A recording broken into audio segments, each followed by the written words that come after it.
ডিগবৈত বিজেপিৰ বেখাল পদযাত্ৰা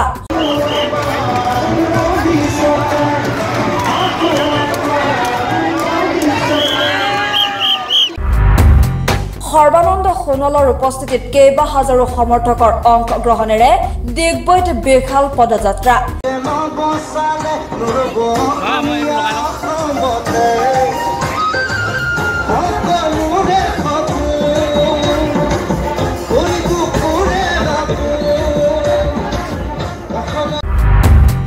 ডিগবৈ বৰবিল বিষ্ণু মন্দিৰ প্ৰাংগণৰ পৰা আৰম্ভ হোৱা পদযাত্ৰা অন্ত পৰে ডিগবৈ গান্ধী ময়দানত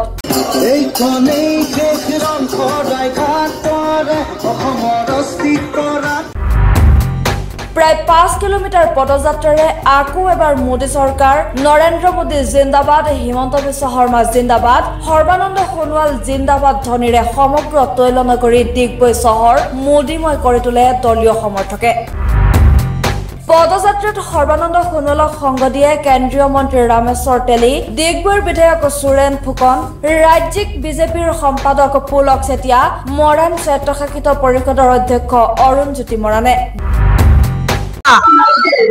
ডিগবৈ ৰাইজক ৰঙালী বিহুৰ শুভেচ্ছা জনাইছো শ্ৰদ্ধা জনাইছো আৰু তেখেতসকলে আজি এই ৰেলীটো ইমান সুন্দৰভাৱে আয়োজন কৰিছে মই তাৰ বাবে তেখেতসকলক ধন্যবাদ জনাইছো আৰু এই কথাটো নিশ্চিত হৈছে